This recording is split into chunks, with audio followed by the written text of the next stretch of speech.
All right, gravity. That is our topic du jour today.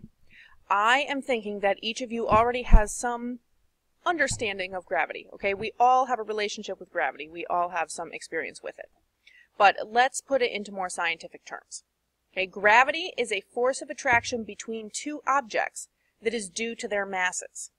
You want to make sure to write that down.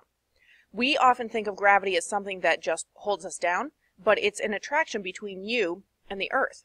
You're attracting the Earth is attracting you. Gravity depends on two things about those objects. The first thing it depends on is the mass of the object. The more mass the object has, the greater amount of gravity it's going to exert.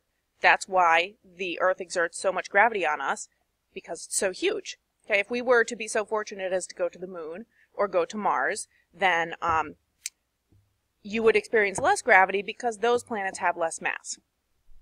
It also depends on the distance between the two objects. The greater amount of distance between two objects, the less gravity they're going to exert on each other. That's why we don't feel the gravity from the moon or from Mars, because it's too far away that we don't detect the gravity. Okay, now here are two words that we commonly confuse with each other. When we talk about mass, we're often talking about weight and vice versa.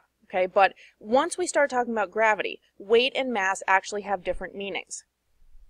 The weight of something is the measure of the gravitational force exerted on the object. Your weight is going to change depending on which planet you're on. Okay, so if you want to suddenly lose some weight, I recommend you go to the moon. Your weight is going to be much smaller. The thing that is not going to change about you is the amount of matter that you are made of. Okay, your mass is not going to change unless you actually gain muscle, lose fat, cut your hair, whatever. That's going to change your mass. The amount of gravity acting on your mass has no effect to how much mass you actually are made of. So if you look at these little guys down at the bottom, here we have the guy on Earth, okay, with, he's 63.5 kilograms, that's his mass. His weight is 140 pounds because that's how hard gravity is pulling. If you look at this guy right here, he's feeling pretty cool because he's only weighing 23 pounds, but he's on the moon. Look, his mass is the same, 63.5 kilograms. Now this dude here is on Jupiter. We're going to be finding that Jupiter is the largest planet in the solar system. Okay, it's quite massive, we would say. Therefore, it has a lot of gravity. His mass is still 63.5 kilograms, but his weight is now 355 pounds. Uncool. All right. Plus, he's probably not able to stand up, despite the fact that Jupiter has no surface anyway for him to stand on.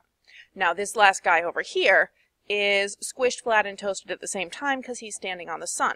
His mass is 63.5 kilograms, still, same as all the other guys, but his weight, would he be able to actually make it to the sun without burning up, would be 3,914 pounds.